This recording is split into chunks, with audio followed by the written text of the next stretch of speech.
Assalamualaikum warahmatullahi wabarakatuh. Kembali lagi dengan saya Muhammad Samsudin. Di kesempatan kali ini saya akan menceritakan sebuah cerita yang berjudul Cerita Pesugihan yang Kutumbalkan Anak Agar Warung Laris. Langsung ke ceritanya. Aku sudah lama berteman dengan Robi, Bian, dan Toto.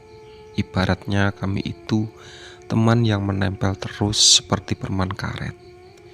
Nongkrong bersama, belajar bersama, berenang bersama, semua mesti kami lakukan berempat.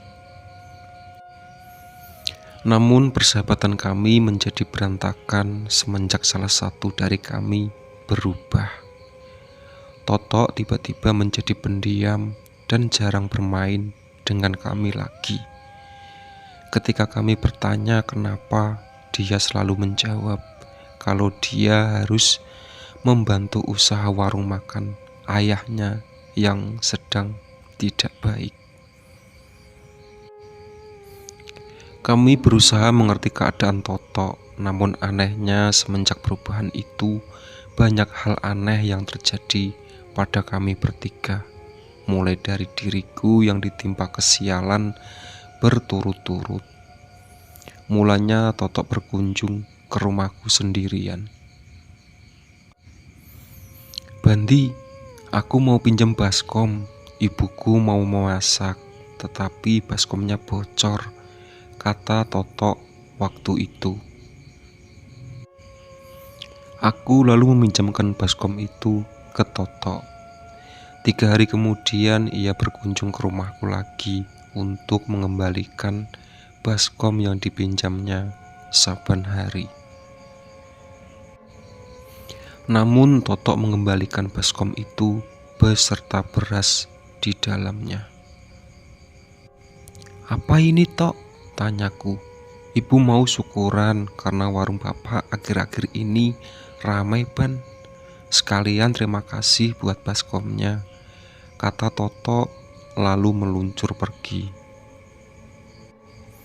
Aku tidak curiga sama sekali dengan beras itu. Ya, apa salahnya berbagi dengan tetangga, bukan? Namun seperti aku salah. Pasalnya setelah menaruh beras itu di rumah, aku terus-terusan jatuh dari motor. Tepat sehari setelah Toto memberiku beras, aku mengalami kecelakaan. Waktu itu, aku berangkat ke sekolah pagi-pagi sekali. Tidak ada motor maupun mobil di jalan. Tapi motorku tiba-tiba saja terjatuh. Setirnya oleng sendiri yang menyebabkan aku juga terjatuh. Untungnya lukaku tidak terlalu parah, hanya lecet di lutut saja. Besoknya aku jatuh lagi dari motor. Belum sembuh luka di lututku, luka itu kini bertambah di siku dan jidatku. Meski tidak parah, aku masih menganggap aneh karena aku merasa mengendarai motor itu pelan-pelan. Dan yang terakhir, aku kecelakaan saat menuruni angkot. Saat mereka tahu aku terus-terusan jatuh dari motor, mereka kemudian menyuruhku naik angkot saja biar aman. Namun naas, aku ditimpa kesialan lagi. Kali ini aku diserempet motor yang lewat dari samping angkot.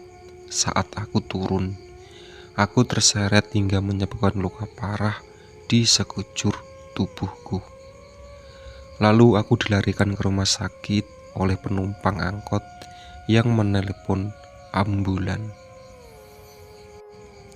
Untungnya aku masih sadar meski menjalani operasi untuk menutup lukaku. Kejadian itu akhirnya membuat temanku Robi dan Bian menjengukku ke rumah sakit. Mereka bertanya, kenapa aku kok bisa terjatuh? Lalu aku menjawab kronologi kejadiannya. Aku juga menceritakan tentang keanehan yang kualami. Dari situlah semua kejadian ini akhirnya terungkap. Serius, Ban, aku juga mengalami keanehan di akhir-akhir ini, saud Robi. Waktu itu Totok juga berkunjung ke rumah buat meminjam sesuatu. Dia juga kembali dengan memberi beras. Sejak saat itu aku sial terus. Pertama, aku jatuh dari tangga saat mau menerankan lampu. Kedua, aku terpeleset dari pohon mangga depan rumah saat mau mengambil buahnya. Jelas Robi panjang lebar. Wah, sialan, aku juga mengalami hal yang sama, saud Bian. Totok juga memberiku beras saat menggalikan barang yang dipinjamnya. Setelahnya, aku juga jatuh saat menyeberang di zebra cross. Anehnya saat itu aku seperti tidak bisa menggerakkan tangan untuk menyangga tubuhku. Alhasil, dahuku jadi seperti ini, kata Bian sambil menunjuk dahunya yang dibeban dengan kasa tebal. Apa yang mau dilakukan Totok sama kita? Perasaan kita nggak ada dendam sama dia, tanya Robi. Tidak ada yang bisa menjawab hal itu. Namun pertemuan itu membuat kami sepakat untuk menghindari Totok. Saat kami mau mulai menjauhi Totok, tiba-tiba ada kabar yang sangat membuat kami terkejut. Totok meninggal. Kami sebagai sahabat lamanya turut berduka dengan kepergiannya. Kami lalu rutin menghadiri pengajian untuk mendoakan Totok. Namun anehnya selama prosesi pemakaman hingga pengajian itu, orang tua Totok seperti tidak bersedih sama sekali dengan kematian anaknya. Bahkan untuk ukuran orang kaya saja mereka tidak ingin mengeluarkan duit banyak untuk menjamu tamu yang sedang mengaji. Satu lagi yang belum kuceritakan, warung milik ayah Totok sedang laris manis saat kami ditimpa kesialan itu. Ternyata hal ini jadi penyebab kenapa kami mengalami serentetan peristiwa itu. Sepulang mengaji dari rumah Totok, aku dan Bian berjalan pulang dengan Robi yang saat itu mengaji dengan ayahnya. Ayah Robi bisa melihat hal-hal gaib. Makanya saat berjalan pulang dia menceritakan semua yang terjadi kepada kami. Ayah Totok itu menggunakan pesugihan, katanya kepada kami bertiga. Kami sontak terkejut hal itu, tapi memang itu adalah hal yang paling masuk akal untuk menjelaskan keadaan Totok yang awalnya susah menjadi kaya seperti itu. Kalian bertiga memang sengaja dikirimi sialan sama Totok. Itu pengalihan agar makhluk halus yang disembah ayahnya tidak menagih tumbal. Lanjut ayah Robi.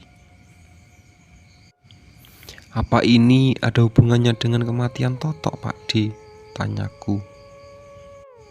Iya, karena kalian memutuskan buat menjauhi Totok. Dia tidak punya pengahlian lagi. Ayahnya terpaksa menjadikannya tumbal. Kasihan sekali Totok. Sudah dipaksa mengirimi kesialan sampai dijauhi temannya. Kini dia harus meninggal karena perbuatan jahat ayahnya, kata ayah Robi. Kami sangat sedih mendengar itu semua.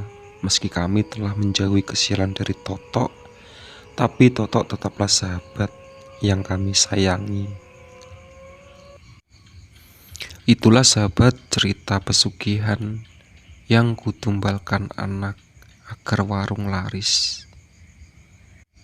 Sebelum ceritanya aku tutup, jangan lupa subscribe dulu dan aktifkan loncengnya agar kalian tidak ketinggalan video-video terbaru dari channel Muhammad Samsudin. Oke?